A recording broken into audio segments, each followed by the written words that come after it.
Today's video will be sponsored by Rocket Money, but more on that a little later. This is gonna be another one of those videos where I'm technically too biased to cover the topic, but I'm gonna do it anyway. I'll get into all the romance con drama related to things like J.K. Rowling and Julie Soto and mischief management and all of that. Don't worry, that is the important stuff that's gonna make up the majority of our story. But first, I need to make it personal. Let me just give a quick disclaimer up front. I already had beef with Romance Con before any of this mess started unfolding this past summer, long before I'd even heard of who Julie Soto was or what mischief management was, long before I knew about the other conventions that they'd also screwed up in the past. I was already annoyed with Romance Con, as I mentioned in a previous video, because they chose to create a new huge book convention that would run the exact same weekend as an existing established book convention in the closest major city to that one, thereby putting authors, readers, and our own event schedules against one another, and that is petty at worst and ignorant of the communities you're supposedly serving at best. Some quick background on a piece of the story before we get into the timeline of what ended up happening with Romance Con 2025. Romance Con is a convention for romance authors and readers taking place in Milwaukee, Wisconsin. It first ran the weekend of September 7th to 8th, 2024, with its second event happening just a few weeks ago, September 6th to 7th, 2025. Guess what those dates are? My birthday weekend, which means... And you did it at my birthday dinner. But it's not just that. It also means that it's the same weekend as Printers Row Lit Fest in Chicago, which is already an extremely disrespectful thing to do. So for those of you who don't already know this, we're gonna have a quick Midwest American geography lesson.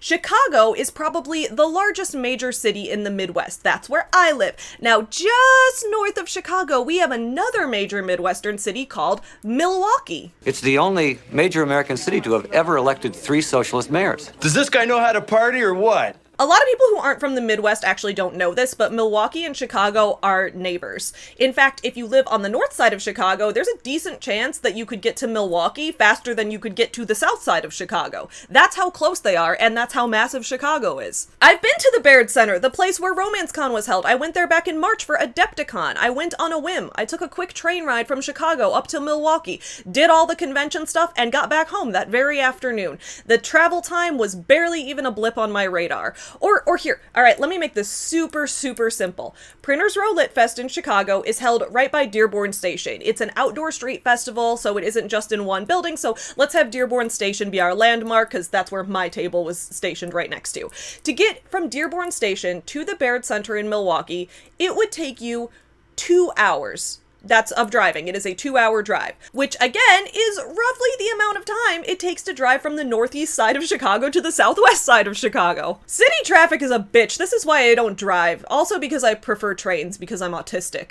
Okay, Savvy, you might be thinking, you spent all this time explaining that Chicago and Milwaukee are really close. Now, what's the point of that? The point of that is, why would you start a new book convention in Milwaukee when there is already an existing one in Chicago, also filled with a huge range of authors, from brand new indie authors to big name longtime bestsellers with Big 5 publishers, everything in between, with tons of books for signing, representatives from local bookstores, and interesting panel discussions happening every hour. Why the fuck would you put authors in the position where they have to choose which event to do, then put readers in the position to choose which event to attend? Now, Savvy, you might be thinking, what if Romance Con didn't know about Printers Row Lit Fest? Maybe they didn't, which is a point against mischief management, the company we're going to be absolutely skewering today, because if you're an events management company and you want to put on a book convention, then how the fuck do you not first check if there are any other existing competing book conventions that are already going on close by that same damn weekend? Well, Savvy, you might say, what if Printers Row Lit Fest just isn't that well established? To which I would say, then why was the 2025 festival I just attended as a vendor and an author, why was that the festival's 40th anniversary? If it's not well established, how has it been running smoothly with zero controversies for the past 4 decades, since 1985? But Savvy, you may be pleading as your last-ditch Hail Mary attempt, what if Printers Row Lit Fest just isn't for romance books? Oh, but friends, it is! In fact, my booth where I was signing books all weekend, shout out to everyone who stopped by my booth, by the way, I love you guys, it was so great to meet people in person. Anyway, my booth was right across from a tent representing Steamy Lit Romance, an independent romance bookstore. And not only that, but the event was filled with romance authors, all kinds of authors, and representatives from bookstores, book nonprofits, literary organizations, and more. Plus, we had 6 stages set up in different tents throughout the festival that hosted a different author panel every single hour. Oh, and another thing, the event was free to attend. You just had to, like, buy books from the vendors. That's all that it would cost you, and you didn't even have to do that. Like, you could just walk around if you wanted, but the event was free. I'm gonna go out on a limb and say it was a better event in every single way. I also made a lot of money that weekend, so again, I'm biased. But my point with all of that is, long before I knew anything about the company running RomanceCon, long before I even knew the name of the management company, I knew there was something shady about them. And the reason I knew that is that they did this. At my birthday dinner. They scheduled an event to compete with a 4 decades long established book convention in a neighboring city, and they literally did it at my birthday dinner. And friends, you don't do that unless A, you don't care about stepping on another book event, causing authors to choose between 2 potential stops on a Midwest tour happening simultaneously, or B, you didn't know about the event, which means you didn't actually research the book festival and convention circuit before launching your own festival, which means you have no business running a book festival of your own. Whichever option was true, I was right that Mischief Management had no business running events, because after I started hearing bits of unrest going on surrounding RomanceCon, something about like 200 authors dropping out of the event, something about the company being shady with dodging refund requests, something about Mischief Management having a documented history of regularly lying to their customers, throwing other shady conventions in the past. Well, I had to look at what was going on with Mischief Management. My hope was that Mischief Management was going to cancel RomanceCon and encourage their authors to instead come to Chicago for our already existing book convention, since they'd already be right there in Milwaukee and everyone already had plans to travel to the Chicago-Milwaukee area. But once again, I was too naive as to believe that a company actually cared about collaboration in the literary community, because RomanceCon 2025 did end up happening. They didn't cancel it. It happened, and it certainly was, one of the conventions of all time. Is RomanceCon done for good after this disaster, or will they come back in 2026? Will this video be an event autopsy? Let's dive in. Get you some nuts. Yeah, you effing. Up yours, woke moralist. We'll see who cancels who. What's up, everyone? I'm Savvy, and this is my channel, Savvy Writes Books. On here, I talk about stuff going on in the book community. I do book reviews, media analysis, and things like that, so if you're interested, please don't forget to subscribe.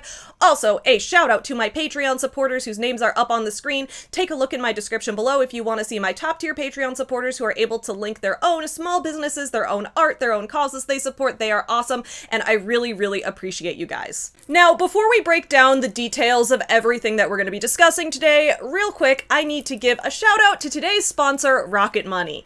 Rocket Money is an easy-to-use app that helps you save money and manage your money better. It helps you identify your expenses, notice when you're paying for extra subscriptions that you may or may not really need, and create a budget to easily keep track of your money. For example, I am now at the point in my life where I really don't want to have that many monthly subscriptions for things that aren't work-related, things like streaming services. They're just not personally worth it to me anymore. And thankfully, Rocket Money compiles a list of all your monthly subscriptions so that you can easily see where you're spending money, and then after you select the subscriptions that you no longer want, Rocket Money may also be able to help you cancel those with just a few taps on your phone. Rocket Money also has features that help you build a monthly budget, then keep track of where your money is going so you can easily identify where you might be spending too much and adjust your habits accordingly for the future.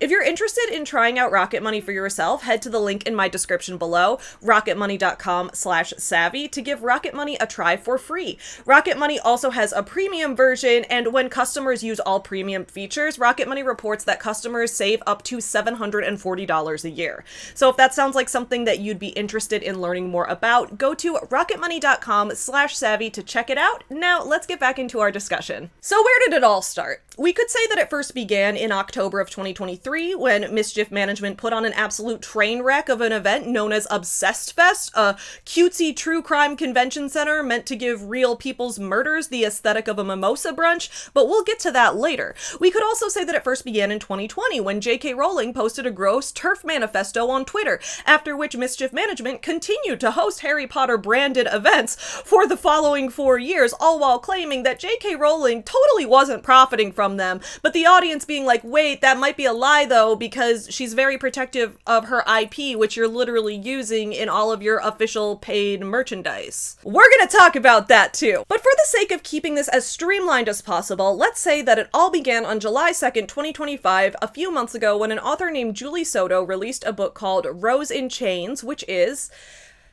I need to take a breath before saying this, okay? Which is... a Harry Potter fan fiction she'd originally posted to AO3 in which Draco literally buys Hermione at an auction and she becomes his slave, after which they have lots of dubiously consensual sex. There's no way to describe any of these events that make any of this sound even remotely normal, is there? No. Why did I choose to become an author? Why did I choose to become a YouTuber? Why am I? But yeah, we'll start there. So here's the Goodreads summary of the book Rose in Chains. Captured as her castle is overrun by the enemy, Bryony Rosewood knows that the world as she knows it is changed forever. The dark forces of Beaumard have won, and her people, the Eversons, face imminent servitude, imprisonment, or death. Her brother, fated to be heir twice over and unite the warring kingdoms, is dead. Stripped of her mind magic and her freedom, Bryony and the other survivors are quickly auctioned off to the highest bidders in an auction. They're auctioned off in an auction? What? Here I thought they were going to be auctioned off at my birthday dinner. And as the heir apparent's sister, she fetches the highest price. After a fierce bidding war, she's sold to none other than Tovin, a high-ranking Beaumard's son, and her long-time, ill-fated infatuation. Scion of a family known for their cruel control of heart magic, the Harsts are ruthlessly ambitious, and Bryony knows they will use her however they can to further their own interests. So yeah, they changed the name Hermione to Bryony, another British exclusive name that also sounds like that, and she changed Draco to Tovin. Now, I am not here today in this video to have a big discussion about the ethics of publishing fanfiction and profiting off of it. I'm not here today for that, but I am kind of here in general for that because, yeah, I do think that fanfiction authors should be allowed to profit from their work if they so choose. So many people might argue that it's plagiarism, but like it's literally not. It could be copyright infringement on a legal level, which is different from plagiarism in that copyright law is often based on corporate lobbying, and I personally have never believed that stories belong to corporations. I believe that stories belong to humans, and especially when you have a giant IP that is making billions of dollars, yeah, I think fans should bootleg the shit out of that. I don't think there's anything wrong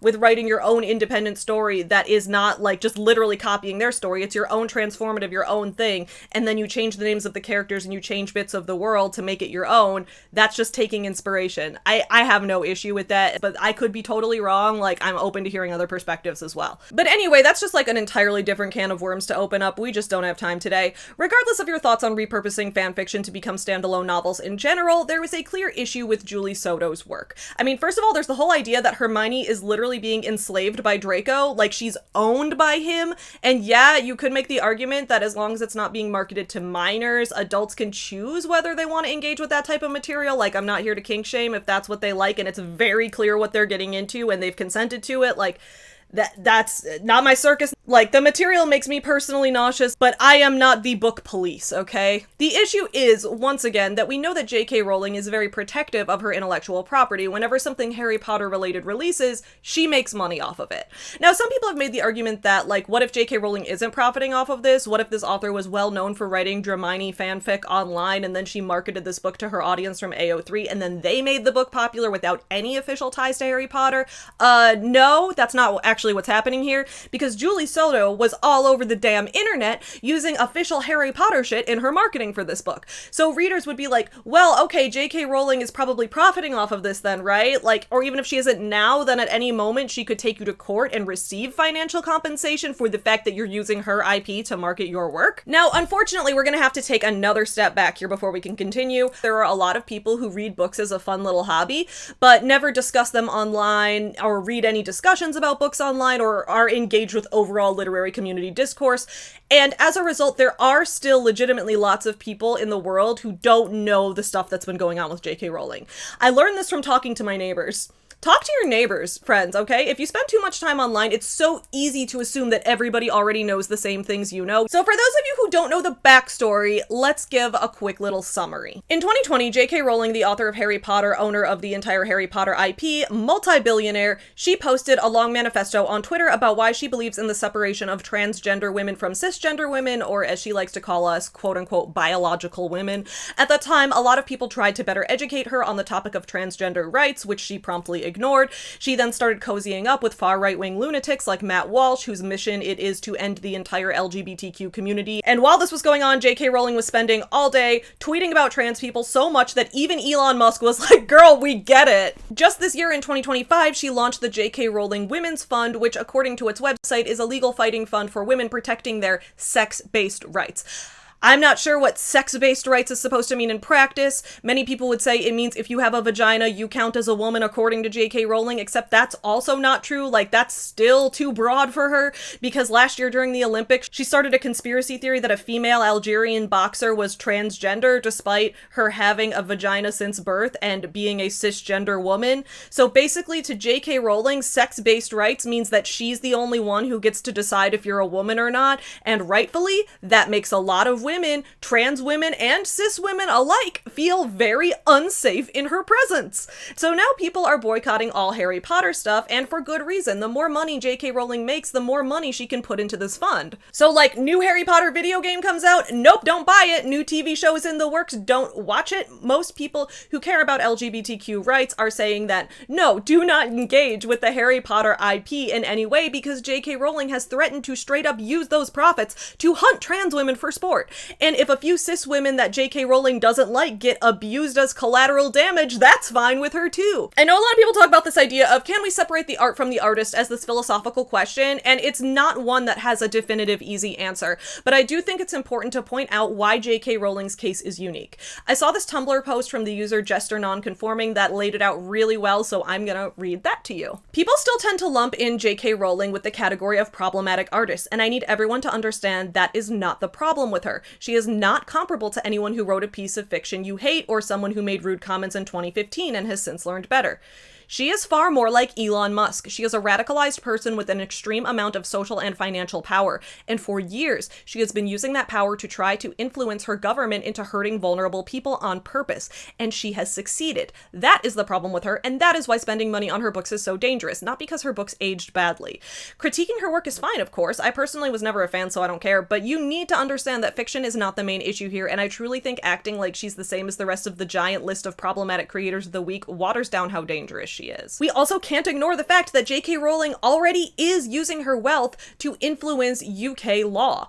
As Caitlin Burns wrote for MSNBC this past April, on Wednesday morning my social feeds showed me two stark reactions to a historic rolling back of trans rights in the United Kingdom. J.K. Rowling, author of the Harry Potter series and notorious anti-trans advocate, posted a photo of herself smoking a cigar and holding a glass of wine on her yacht. I love it when a plan comes together, the caption reads. The plan Rowling was referencing was a UK Supreme Court judgment that ruled trans women should not be considered women, essentially wiping out decades of civil rights advances for British transgender people. The judges heard from representatives of numerous anti-trans special interest groups, but no trans people or trans rights groups provided testimony, in part because individuals and organizations that fund and support trans rights thought they would not be believed and feared negative repercussions. There's also a significant financial component, with Rowling reportedly donating £70,000 to For Scotland Women, the organization that brought the original suit. A lot of readers in the LGBTQ community, including people who were formerly diehard Harry Potter fans, are recognizing what's going on here. The more money J.K. Rowling makes, the more money she spends to oppress trans people.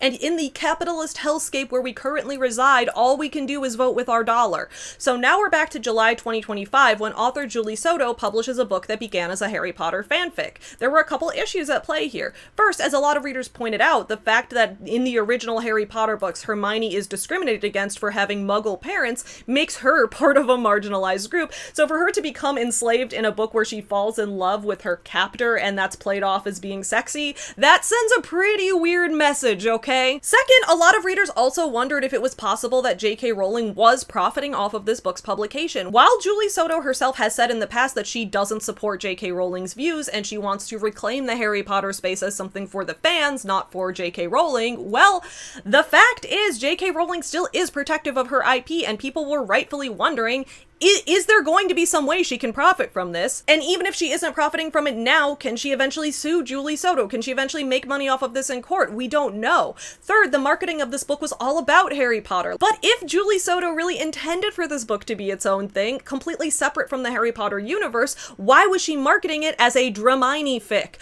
Why was she playing up the Harry Potter connection so much in her marketing instead of just letting the book stand on its own merits? Because if we're being real, creating a social media splash using Harry Potter to market your book is also, as a side effect, doing marketing for Harry Potter. The Harry Potter craze is the most millennial thing to ever exist, and if we just let it die, future generations probably aren't even gonna bother buying the books and other products. It doesn't have the hold on pop culture it did 20 years ago. And readers who were getting excited about Soto's new book were saying things like, maybe I'll finally read the Harry Potter books in anticipation for this. So by proxy, Julie Soto was doing marketing work for Harry Potter, and we still hadn't seen any proof that J.K. Rowling wasn't going to try to get money out of this at all. Well, a lot of people were not happy about this. Authors started pulling out of RomanceCon. Readers wanted to cancel their tickets. So on July 15th, RomanceCon officially announced that Julie Soto would no longer be a featured author at their event. Then on July 17th, RomanceCon released the following official statement on their Instagram. In case you have not yet seen, RomanceCon and Julie Soto mutually agreed that she will not appear at this year's event. This was announced on the RomanceCon social media accounts on Tuesday and then updated on the RomanceCon website on Wednesday. Also, for the past several weeks, we have been finalizing a partnership with a summer camp for trans youth that is very close to our team, located in a red state. It has only not yet been announced because the team there is understandably busy at this time of the year. With regards to Enchanticon, our sister FantasyCon, the Harry Potter related content at that event comes especially at the request of our trans and non-binary community members, since J.K. Rowling showed her true colors online and was subsequently ended LeakyCon. We received a significant amount of feedback from these community members fearing that their safe space to discuss Harry Potter would be disappearing. That sounds fake. Does anyone know if that really happened? That sounds fake. On this same day, writer Kaylee Donaldson published an article for the pop culture site Pajiba. In this article, she gave some backstory about Mischief Management, the company running RomanceCon, and their long-standing connection with the Harry Potter IP. She says, "It was founded by Mischief Management, which seeks to bring the friendships and joy of online fan communities into the real world. As you can tell by their name, they were originally Harry Potter themed. The company was founded by Melissa Anelli, the web mistress of The Leaky Cauldron, one of the most successful Harry Potter fan sites of all time. In 2009, The Leaky Cauldron hosted LeakyCon, a fan convention that has since become a regular event under Mischief Management. While Anelli and the site have distanced themselves from J.K. Rowling's repeated instances of transphobia, which have only gotten worse since they released their statement of condemnation in 2020, LeakyCon is still a thing as of 2024. It's worth noting that in the year 2025, LeakyCon ended up rebranding to Enchanticon as a way to separate itself from Harry Potter in any official capacity. Or did it? Well, the next day on July 18th, Reddit user Sickonat posted to r/romancebooks about the controversy. As their post explains, for the past week or so, I've been seeing authors I follow on Instagram post a statement that they weren't attending RomanceCon anymore in solidarity with the queer community. Finally, tonight I went to look up what happened. According to one video on TikTok, it has something to do with Mischief Management, who run the con, running another con that has 4 Harry Potter panels. And the other reason is because Julie Soto has a new book that she rewrote for publishing purposes but was originally her Harry Potter Dramini fanfic. Apparently her publisher was promoting its fanfic origins with the arcs, but Julie hasn't, so there's upset over that. Julie is now no longer attending the event either by a mutual agreement. And then Apple Amaretto commented, "I don't know anything about this particular con, but this is the second time I've heard of Mischief Management really messing up an event that resulted in major drama, Obsessed Fest, a couple years ago." We're gonna get to that. Sal Space says, "Having read quite a lot of fiction that draws heavily from Lovecraft, an equally repugnant individual, I do understand that it's possible to reclaim a literary universe and use its ideas to create new and unique, interesting work without bigotry. But Lovecraft is long dead, and therefore unable to profit from it even indirectly. It's probably more complicated than that, but I think that's a decent rule of thumb to start with." I would agree with that. If the original creator is dead, then it's different, yeah. Icy Association 4719 says, "Another trans person here, a big part of the problem is the marketing. The publishers are actively using the Harry Potter brand to market these books, not just Soto's, but also the other two." Oh yeah, this was one of 3 Harry Potter fan fiction Draco and Hermione fics that came out as a published book. It's just that Julie Soto's one was the big one that caused the ruckus with RomanceCon. So anyway, yeah, there's multiple of these. J.K. Rowling is notoriously protective of her IP, and I truly find it hard to believe that she's not getting something for allowing them to market it this way. If the marketing and references weren't so tied to Harry Potter, I really don't think anyone would care, but this is off the end of J.K. Rowling funding £70,000 into anti-trans organizations and bragging about it, and the massive setback of trans rights in the UK largely due to her funding. Basically, it looks bad, and there's no way she's not getting paid for the use of her IP. Then, on the same day, Reddit user xftg123 posted to the subreddit r/romancelandia, expanding on the topic, explaining that Mischief Management's Enchanticon is still not entirely free of the Harry Potter IP like they were claiming. As the post says, the main romance book sub has a discussion about it, but there's also a lot of authors dropping out from RomanceCon due to everything with their management and also Julie Soto being at the convention. She's since then been dropped out. Mischief Management, who runs the RomanceCon, also has another convention that has multiple Harry Potter panels. There's been discussions on threads as whether or not the authors are dropping out because of it, and the whole JKR stuff is being seen as performative, while others say that it isn't. People have already discussed the issue, the fact that both Rose in Chains and The Irresistible Urge were both being marketed by publishers as originally being Hermione fanfics. Pajiba made an article regarding this whole situation, as since then RomanceCon has dropped Julie Soto from going. That being said, multiple authors are deciding not to go. There was a comment I saw in threads, and I think it's gotten up to 80 authors. Okay, so let's talk for a minute about Mischief Management and their past events. I love that Mischief Management, if you squish it together, you get mismanagement. That's kind of fun.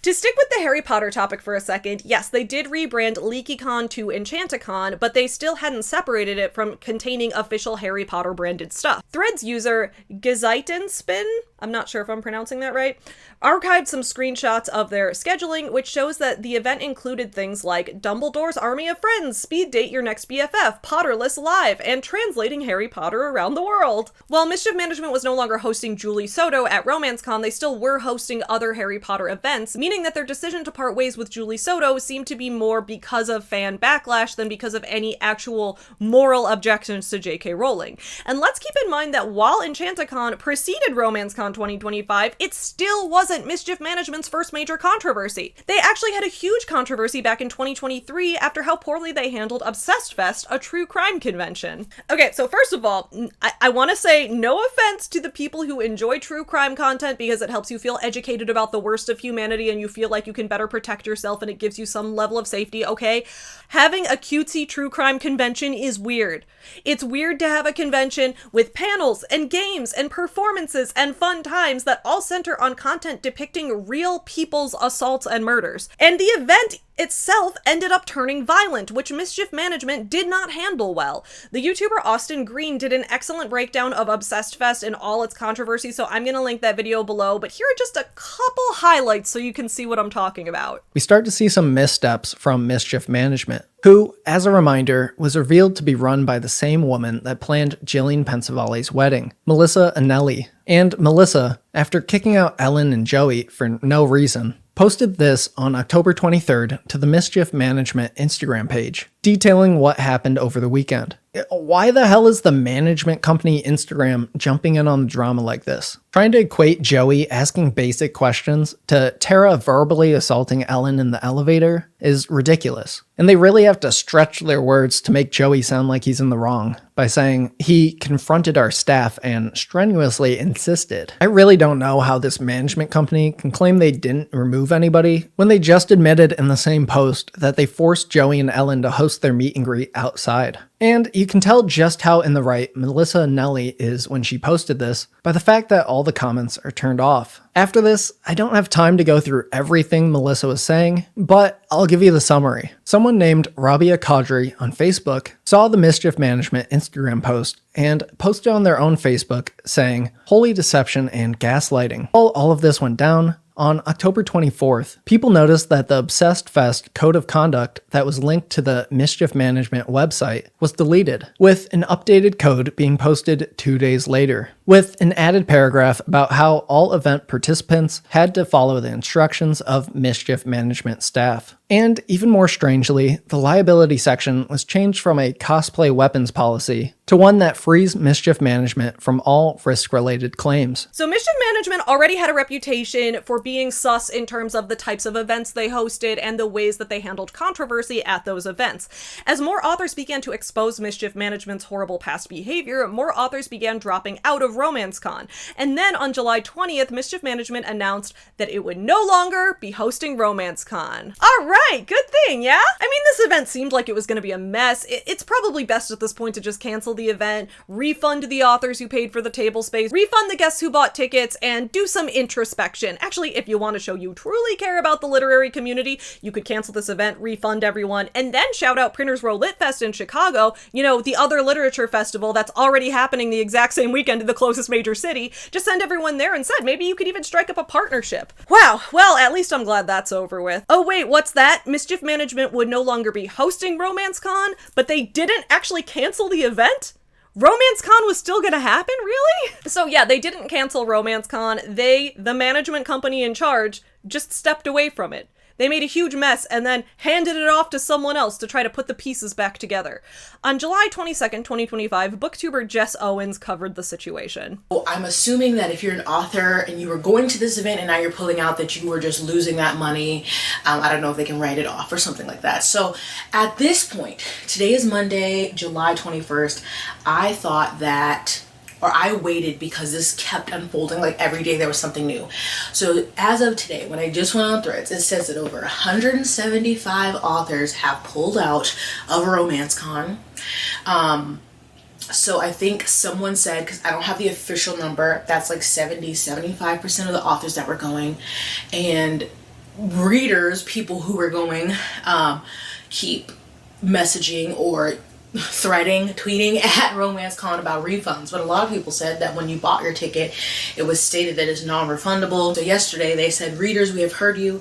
As a result, Mischief Management will no longer be associated with RomanceCon. I, Melody, the indie bookseller, with the help of a new management company, am working to bring back authors and make this event as welcoming as it should be. Please give me a few days to update as we take on this huge new undertaking. The indie bookstore who was handling the pre-orders commented and said, "Hi there, this is not a farce. This is Melody, the indie bookstore handling RomanceCon pre-orders. RomanceCon is now under new management and a Milwaukee-based events team is stepping in to partner with me. We're working hard to keep this space alive for LGBTQ plus authors and the readers who love them. I ask for some grace as we make this transition today." Of course, I finished exporting this video and then I saw this update. So if there's any other update after this, I apologize. I can't sit around and wait. I'm sure there's going to be more information. So this was after the tweet that I showed you from RomanceCon saying it was going to be under new management. So this is an email saying, "Hello vendors, partners, and sponsors of RomanceCon. My name is Jen Weddick, and I'm the owner of All the Hats Creative, a small creative and events management company outside of Milwaukee. I'm excited to introduce myself as your new point of contact for RomanceCon. I'll be handling the last few weeks of event coordination moving forward. So feel free to reach out with any questions or needs." I'll link that video below as well. So the thread Jess was referencing here, I couldn't find it on the Parks Books page when I went there. A lot of this stuff seems to have been deleted. So instead, I found this thread, which was posted on July 22nd. So they say, "Here's the pickle Park Books is in. We are the independent bookseller for RomanceCon, not affiliated with the management company. We've handled all pre-orders for traditionally published authors as well as for indie authors who ask us to help. Most readers still want to keep their pre-orders because they want to support the authors they love, many who were harmed. We're doing everything we can to support authors and readers. We already have the books in hand, and our goal is to get them to readers as promised. What some may not realize is that we're not Amazon or Barnes & Noble. When books are returned, it doesn't just cost our store, it also directly impacts the authors, especially our indie partners who may not be in a position to absorb those costs." That's very real and very true, okay? I have experience with this. "We deeply appreciate the continued support and understanding from this community. Our priority remains getting books into the hands of readers and ensuring the authors are supported in the process." To that, Threads user Lisa Rain, author, says, still not addressing the question of how you're still getting these books to us. Majority of attendees are not local to do pickup if they're no longer going. So again, I'm asking, are you expecting us to cover shipping to receive our books? Don't lay this big guilt trip on us so we don't ask for refunds. We love supporting authors and would have rather bought directly from them if we were no longer going to see them in person. So I don't really know who's right and who's wrong in this particular situation. What I do know is that Park Books was put in a really difficult position, and so were the customers. Mischief Management really just said, all right, peace out, you guys figure it out, instead of just, canceling the event, which, mind you, as Jess pointed out in her video, now had 175 authors canceling. The event was originally supposed to have something like 230 authors there, and now well over half of them were gone. How could Romance Con possibly justify charging readers for tickets to an event that only had like maybe a third of the total authors they originally promised? Well, their solution was, get this, to give the tables away for free. That's right, if an author dropped out, Romance Con could just give the table away to another author, an author who was cool with stepping into this hot mess as long as they didn't have to pay for a table. But savvy, you might be wondering, how could they possibly afford to give tables away for free? If the authors originally had to pay for tables, but then they dropped out, surely that means they got their tables refunded, right? Well, that's the fun part! On July 26th, Threads user Abnormal Amanda posted, "Hey Romance Con, do you ever plan on emailing your vendors at all, or are you just pretending they aren't losing hundreds of dollars on your now scam of an event?" Bros and Pros replied, "Have they still not contacted vendors?" Hey Melissa Grace also said, "They still haven't contacted y'all?" Supposedly at this point, management of Romance Con had been transferred from Melissa, the owner of Mischief Management, to two women named Jen and Melody, who run a different company called All the Hats. But then, on July 31st, on the Romance Con Discord, they announced that actually Jen from All the Hats was also no longer running this event. Aria Marie Reeds documented this on Threads. They said, well, there's our answer, folks. Jen and All the Hats is no longer running Romance Con because of professional commitments. Let's take a look at the Discord message. Jen has stepped away due to professional commitments and out of respect for the time this event deserves. While she won't be involved in day-to-day planning, she remains a strong supporter of Romance Con and is cheering us on from afar. We'll be naming a new event lead soon. And thanks to Jen's early contributions, the event is set up for success. Melody will continue managing author communications and supporting the team as we bring exciting new programming to life and make this a true celebration of the community. Okay, so your first management company left, and then your second manager left, and this event is happening in less than a month and a half. This bodes well. All right, so quick question. Who's running the event? Is anyone running this event? Is there a pilot on board? What the fuck is happening? On August 1st, Eliza MacArthur Wrights posted this to Threads. "Hey there, expatriated Romance Con authors. I don't know if you know this, but they are giving away free author tables to authors who apply and are accepted to sign. No refund, but they'll give the table you paid for to someone else, which is a hell of a choice." And then Aria Marie Reeds replied with a screenshot that said, "I also just saw on Threads that while authors who were no longer attending aren't getting refunds, they are inviting new authors for free," to which Park Books, the bookstore we talked about earlier, said, "Many of the authors not attending ask that their table be donated." Which, from what I'm seeing, that doesn't seem to be true, because a lot of authors are upset that they're not getting refunds and someone's giving the table to someone else. Like, this feels like people just keep making shit up. Eliza also posted a second thread reporting that Romance Con was now down to, get this, 36 total authors. There would only be 36 authors at this event that readers were paying upwards of $400 for a ticket to, and they still wouldn't just cancel Romance Con. No, Romance Con was going to live up to its name, and not the romance part. On August 4th, Eliza MacArthur posted to Threads again about this, where she said, "Romance Con just sent this email out, shared with me by Bestie direct from her email. I don't know a single author who agreed to donate their table to anything other than a trans aid organization or a trans author if they felt safe enough to attend. This garbage behavior." So the email says, "Hi, you may have seen some of the recent conversations surrounding Romance Con. We want to acknowledge that and also share that the event is happening and we are working hard to make this a joyful, welcoming event for everyone who's been already committed to attending and for those who have been waiting for their chance to join. Given the proximity of the event, table fees have been waived for all new authors signing up from today forward, and we'd love for you to join us at Romance Con 2025. We are still expecting thousands of attendees, and we owe it to them and to you to create something truly special. We are building new exciting programming that centers the romance community, its authors, and readers. This will be a celebration of the stories, creators, connections, and joy that bring the community together. So reasonably, readers also started requesting refunds. Attendees paid hundreds of dollars for a ticket under the impression that this convention would include hundreds of authors that they'd get to meet, hundreds of authors hosting panels and discussions and workshops that they bought the ticket under the impression that they would get to attend. But now that nearly every author had dropped out, attendees were no longer going to get what they paid for. At the start of September, TikTok user Amanda Hansen posted the following video. 3 days until RomanceCon 2025, and they just sent us this email. Your refund policy exception request for your order is under review. Please note that a final decision may not be received until after the event has concluded. I guarantee they are going to check and see if any of us get our tickets scanned so that we get those swag bags and we get the free shit, because we want to make this as worthwhile as possible for the amount of money that we're fucking forking out.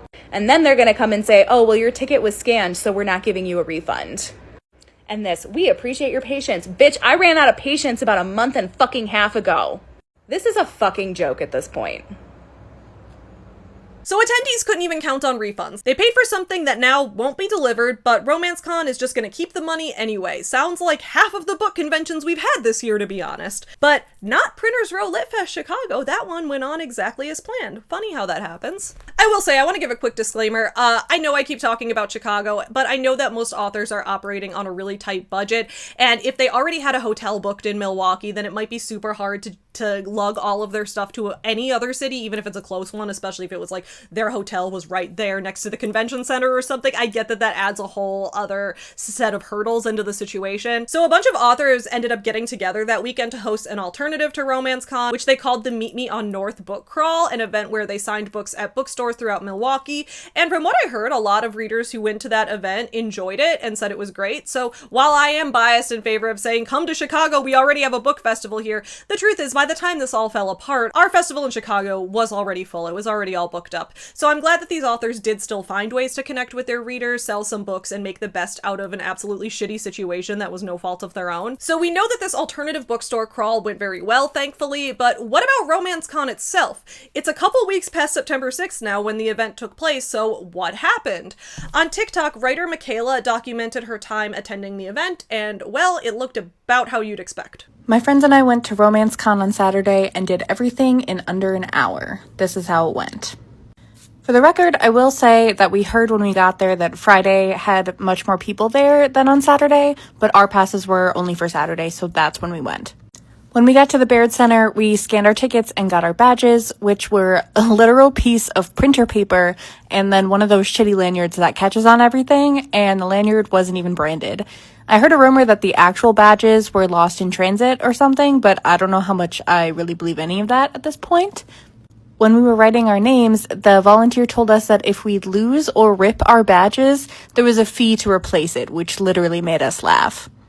Out of the dozens of authors we originally wanted to meet, the only one still remaining was Bridget Kemmerer, so we decided to make the trip into Milwaukee just to get our stock of her books signed. The signing hall was open from 2 to 6 p.m., so my friends and I showed up around 3:30 to meet Bridget and expected there to be a line that we would have to wait in, but we were able to walk right up to her table, and there was no line, not just for her, but for anyone. Yeah, with a ticket that costs hundreds of dollars, attendees could complete everything at this weekend-long festival in about the amount of time it takes to watch Shrek 2. And attendees also took to threads to express their disappointment. User XOXO Ariel XOXO explained, "I don't usually post stuff like this, but I'm honestly so disappointed. For the price of the ticket, this event was not it. There was barely any decoration. It felt like a last-minute setup. The author dinner? No organization at all. We were literally told to just go to find an author to sit with. Like, what? Panels were all over the place, no structure, no clear schedule, and the swag bag? A single tea bag and a sticker sheet. I wish I was joking. I truly don't understand where the money went. It felt rushed, unorganized, and way below the standard for a romance-themed con. I know I'm not the only one feeling this way. I really hope they refund attendees or at least acknowledge how badly this was handled." Then, Kennedy Book Nook echoed this sentiment on threads, saying, Gonna say it at least once more because it needs to be said. RomanceCon and Mischief Management don't deserve any positive commentary. If you attended and had a good time, it was in spite of them, not because of them. Mischief Management decided not to respond to valid criticism from the trans community and went with a, if we ignore it, it'll go away approach. When that didn't work, they stuck their heads in the sand, watched as the event fell apart, and let attendees and authors fend for themselves.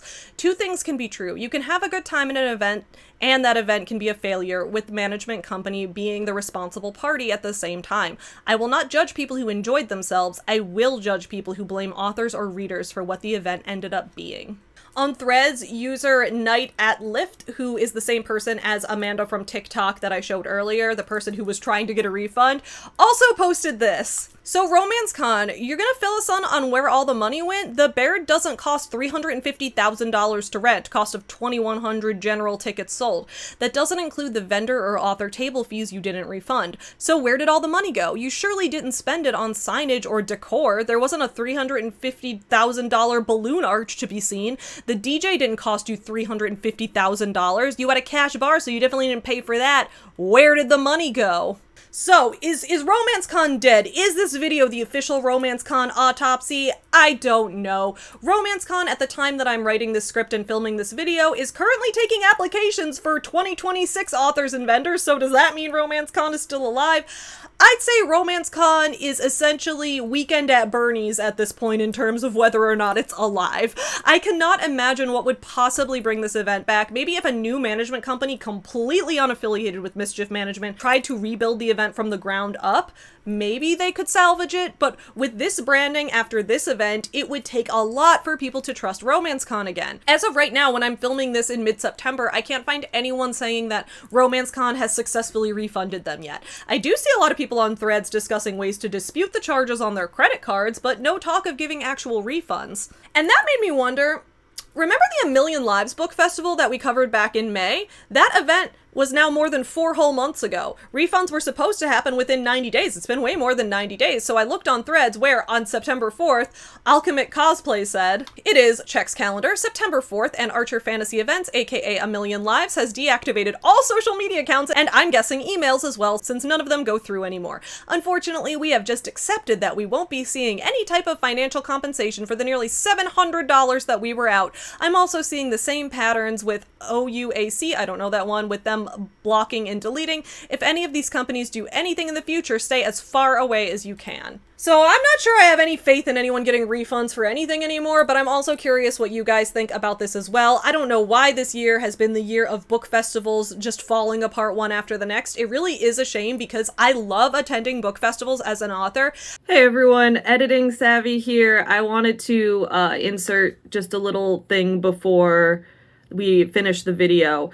So I know that there is, right now in the US, there is a lot of wild stuff going on, and I don't get this video I filmed before a lot of things started ramping up in the way that they have been.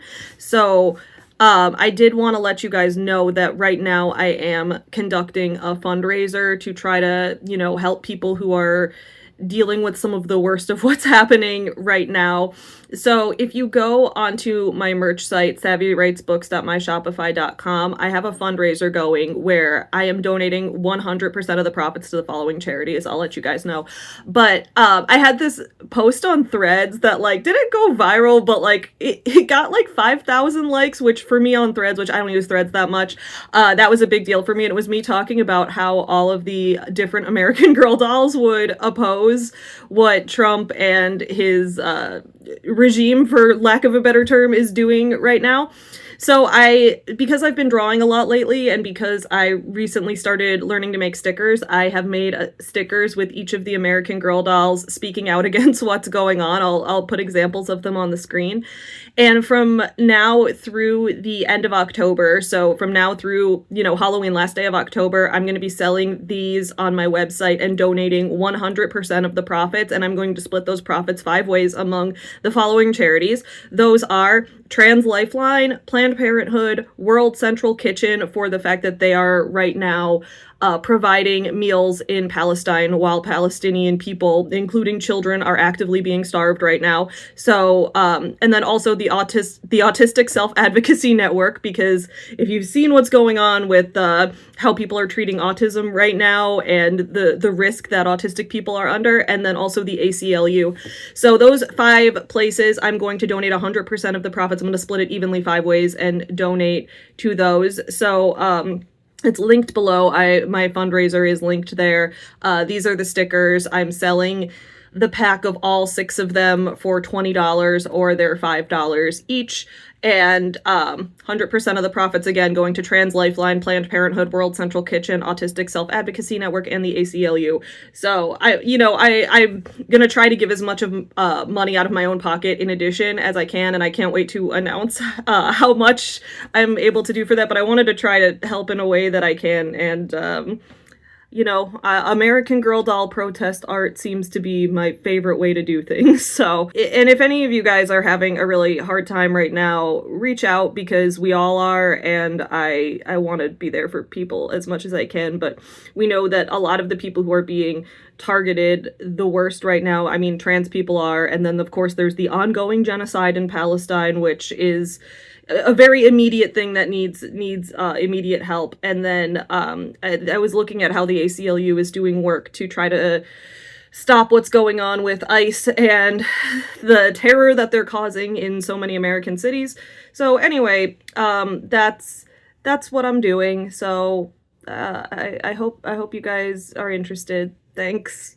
Love you guys. So I hope you guys enjoyed this video, and I hope that in 2026 we can get some better book festivals, but I don't know, the world's just constantly on fire, so I'm losing my optimism, which really sucks because it's I always liked being such a cheerful person, but I don't know. I'll see you guys again in a couple weeks for more videos, but in the meantime, have a good start to your weekend. Bye!